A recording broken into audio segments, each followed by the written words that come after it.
আজকে বিজ্ঞানীরা পর্নোগ্রাফিকে খারাপ বলতেছে, কিন্তু হস্তমৈথুনটাকে তারা খারাপ বলবে না, তারা বলছে না।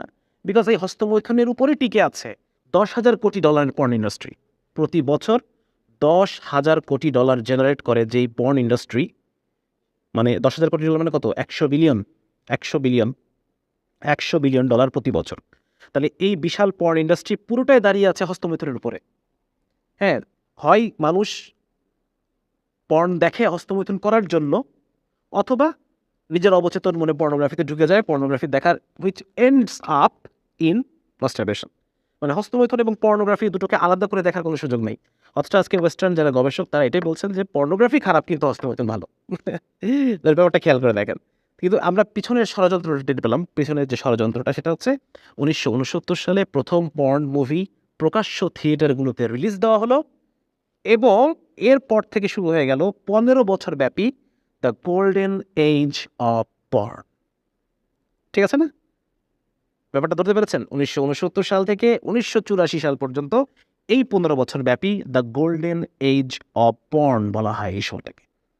শুধু তাই না, 1960-এর দশকটাকে, 1960-এর দশক, 70-এর দশক, 80-র দশক, এই 3 বছরকে বলা হয় সেক্সুয়াল রেভলিউশন। পশ্চিমের মানে ওয়েস্টে এই 30 বছরে একটা সেক্সুয়াল রেভলিউশন ঘটে গেছে। মানুষ যে মানে সতীত্বকে আগে ভালো মনে করত, এখন সতীত্বকে খারাপ মনে করা হয়।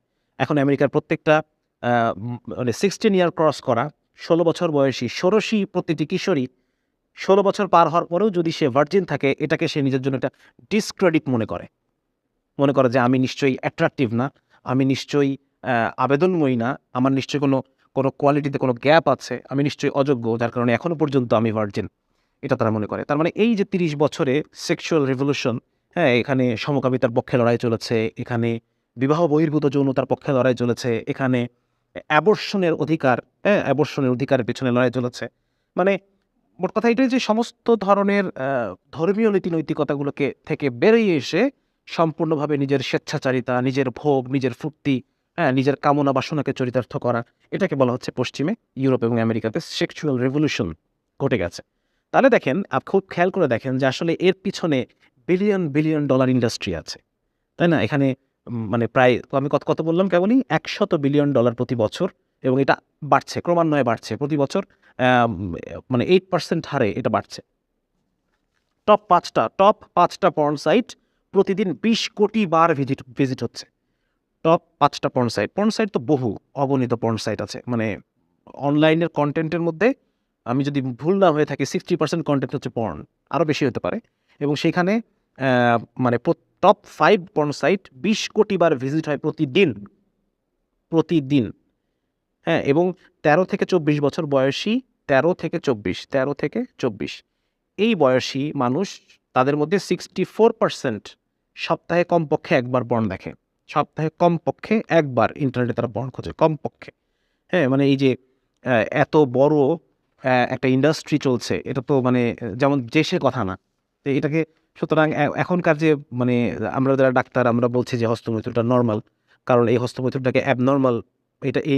এই রিসার্চ যদি কেউ এইটা রিসার্চ করে প্রমাণ করে যে হস্তমৈথুন খারাপ, এই রিসার্চ কোথাও ভাগ পাবে না, এটা কোনো জার্নালে ছাপবে না, এই রিসার্চের জন্য কেউ কোনো ফান্ডিং দেবে না। ঠিক আছে না? সুতরাং এই ধরনের রিসার্চ আশা করাটা বোকামি। বরং মানে এটা আমাদেরকে বুঝতে হবে যে আসলে মূল ষড়যন্ত্রটা কোথায়। হ্যাঁ, এটাকে কনস্পিরেসি থিওরি বলতে পারেন এটাকে। ক্যাপিটালিজম কোনো কনস্পিরেসি থিওরি না।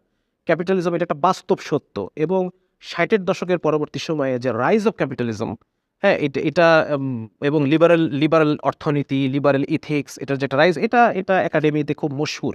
সুতরাং এগুলোকে ক্যাপিটালিজম বলে উড়ায়ে দেওয়া এটা ইম্পসিবল।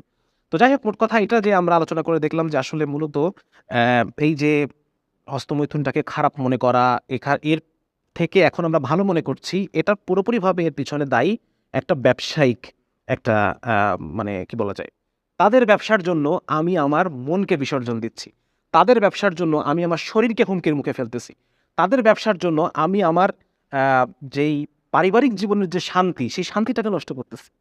কিভাবে আমরা এই পয়েন্টে আসি? মানে পুরোটাই হচ্ছে তাদের ব্যবসার জন্য। আজকে আপনি পর্নোগ্রাফি অ্যাডিক্টেড, এর মানে কি? এর মানে হচ্ছে আপনি আপনার উপর দিয়ে তারা ব্যবসা করতেছে। আপনার উপর দিয়ে আপনাকে একটা গিনিপিগ হিসেবে তারা ব্যবহার করতেছে, এবং আপনাকে তারা ইউজ করতেছে। আপনাকে ইউজ করে তারা তাদের মুনাফা উঠায় নিয়ে চলে যাচ্ছে। ঠিক আছে না? সুতরাং আমরা যারা এখন যারা পর্নোগ্রাফি অ্যাডিক্টেড, তারা এই ওয়েস্টার্ন ক্যাপিটালিস্টিক যে একটা কালচার এবং এই যারা বড়, বড় পুঁজিপতি, তাদের হাতে আমরা বন্দী। হ্যাঁ? তারা আমার জীবনকে শেষ করে ফেলছে, আমার যৌবনকে শেষ করে ফেলছে, আমার পারিবারিক জীবনকে শেষ করে ফেলছে। সুখ কাকে বলে এই বিষয়টা মানে আমাকে বুঝতে দিচ্ছে না। হ্যাঁ? প্রকৃত সুখ কাকে বলে, প্রকৃত পুরুষত্ব কাকে বলে, পারিবারিক জীবনের সুখ কাকে বলে, অন্তরের প্রশান্তি কাকে বলে, এই বিষয়গুলো তারা আমাকে বুঝতে দিচ্ছে না। শুধুমাত্র তাদের ব্যবসার জন্য। সুতরাং আপনি যদি নিজেকে বাঁচাতে চান, আপনি যদি নিজেকে বাঁচাতে চান, আপনাকে এর বিরুদ্ধে রুখে দাঁড়াতে হবে। কিভাবে রুখে দাঁড়াবো আমরা এটা নিয়ে আমি একটু আলোচনা করছি। তার আগে আমি একটু আপনাদেরকে দেখাই নিই যে কিভাবে তারা আমাদের সবকিছুকে শেষ করে দিচ্ছে। খুব সামান্য একটা জিনিস বলি, সেটা হচ্ছে যে এই যে পর্নোগ্রাফি যারা অ্যাডিক্টেড তাদের মধ্যে একটা জিনিস দেখা যায়, সেটা হচ্ছে একটা জিনিস না, বেশ কয়েকটা জিনিসই। এক নম্বর পয়েন্ট হচ্ছে আম পর্নোগ্রাফি এবং মাস্টারবেশন দুটো যেহেতু একই সাথে চলে, একটার জন্য আরেকটা। একটা মানে একটা আরেকটার পরিপূরক। একটা ছাড়া আরেকটা চলবে না। এই দুটো একসাথে চলে। যার কারণে মানে এই মাস্টারবেশন এর ফলে কি হয় এটা আমাদের একটু আলোচনায় আসা প্রয়োজন। আজকাল দেখবেন অনেকেই অনেক সেলিব্রিটি, সাইকিয়াট্রিস্ট বা অনেকেই অনেককে আমরা দেখতে পাই যে তারা মাস্টারবেশনকে খুব স্বাভাবিক বলছেন এবং তারা এই কথাও বলার চেষ্টা করছেন যে ইসলাম ধর্মে বেসিক্যালি মাস্টারবেশনকে নিরুৎসাহিত করা হয় নাই।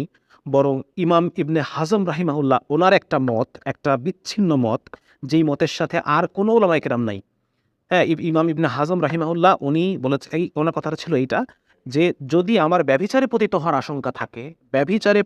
আশঙ্কা থাকে, সেক্ষেত্রে অ্যা ব্যভিচারের চেয়ে হস্তমৈথুন ইজ বেটার" এবং সেখানে মানে ব্যভিচার থেকে রক্ষা পাওয়ার জন্য উনি হস্তমৈথুনের একটা মত উনি দিয়েছেন। যেই মতের সাথে আর এই গত ১৪০০ বছরে আর কোনো আলেম একমত প্রকাশ করেন নাই। ঠিক আছে? তো এই পরিস্থিতিতে এই ধরনের কিছু মত এনে আমাদেরই কিছু ভাই তারা হস্তমৈথুনকে স্বাভাবিক বলতে চাচ্ছে। হ্যাঁ? মানে যুব সমাজকে এটা মানে প্র্যাকটিস করার দিকে উদ্বুদ্ধ করছে। একই সাথে আমাদের কিছু সাইকিয়াট্রিস্ট আছেন, তারাও একই কথা বলছেন। ইনফ্যাক্ট মেজরিটি ডাক্তার এবং সাইকিয়াট্রিস্ট তারা এটাকে, যেহেতু প্যারাডাইম এখন এইটা, হ্যাঁ? এখন আ মানে এই হস্তমৈথুন যে একটা স্বাভাবিক জিনিস, এটার পিছনে রিসার্চে কারা টাকা ঢালতেছে এটা তো আর আমরা ডাক্তাররা জানি না। আমাদের পশ্চিম থেকে যে নলেজটা আমাদেরকে ধরায় দেয়, আমরা হুবহু সেটা তোতাপাখির মতো রিপিট করতেছি। এবং আমাদের নিজেদের কোনো নলেজ নাই। নিজেদের কোনো জ্ঞান উৎপন্ন করার কোনো সুযোগ বা ক্ষমতা কিছুই নাই। যার কারণে পশ্চিম থেকে যেটা আমাদেরকে ধরায় দিচ্ছে আমরা ওই অনুসারে আমরা এটাকে আবৃত্তি করছি। তো যার কারণে এটা একজন সচেতন মানুষ হিসেবে আমাদের প্রতিটা ডাক্তারকে এটা স্টাডি করা দরকার এবং এই বিষয়ে জনমত গঠন করা প্রয়োজন বলে আমি মনে করি।